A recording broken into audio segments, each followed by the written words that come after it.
കൂട്ടുകാരെ, അപ്പം ഞാനിന്ന് ഒരു വീഡിയോ ആയിട്ടാണ് വന്നിരിക്കുന്നത്. അപ്പം ഞാനിപ്പം എൻ്റെ സ്കൂളിൽ നിന്ന് ഞങ്ങളിപ്പോൾ കലോത്സവത്തിന് പോയി. അപ്പം കലോത്സവത്തിന് പോയിട്ട് എന്താ പറയുക, ദേശഭക്തി ഗാനത്തിന് എ ഗ്രേഡ് കിട്ടി. പിന്നെ ഞാൻ തമിഴ് പദ്യത്തിന് പോയി. അപ്പം അങ്ങനെ കലോത്സവത്തിന് ഇങ്ങനെ പോയി. അപ്പം ടീച്ചർ ഞങ്ങളുടെ സ്കൂളിൽ കലോത്സവത്തിന് പോയ എല്ലാവർക്കും ഞങ്ങൾക്ക് ഇത് എന്താ പറയുക സമ്മാനം കിട്ടിയിട്ടുണ്ട്. അപ്പോൾ ഓരോരോ സമ്മാനമായിട്ട് ഞാൻ എടുത്ത് കാണിച്ചു തരാം കേട്ടോ. ഇതൊന്നാമത്തെ സമ്മാനം. ഇത് നമുക്കൊരു ഡയറി തന്നിട്ടുണ്ട്.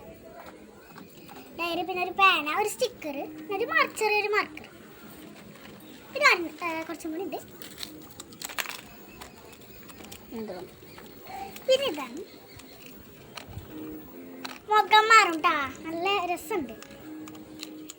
പിന്നെ അതൊരു കിച്ചനായിട്ട് ഉപയോഗിക്കാം, കിച്ചനായിട്ടും കളിപ്പാട്ടായിട്ട് ഉപയോഗിക്കാം. പിന്നെ വേറെ ഒരു കളിപ്പാട്ട്. ഇത് ഞാൻ അവസാനിച്ചു. ഒരു പാവക്കുട്ടി. ഇത് ഇഷ്ടമായി ഒരു കമൻറ്റിൽ പറയാം കേട്ടോ.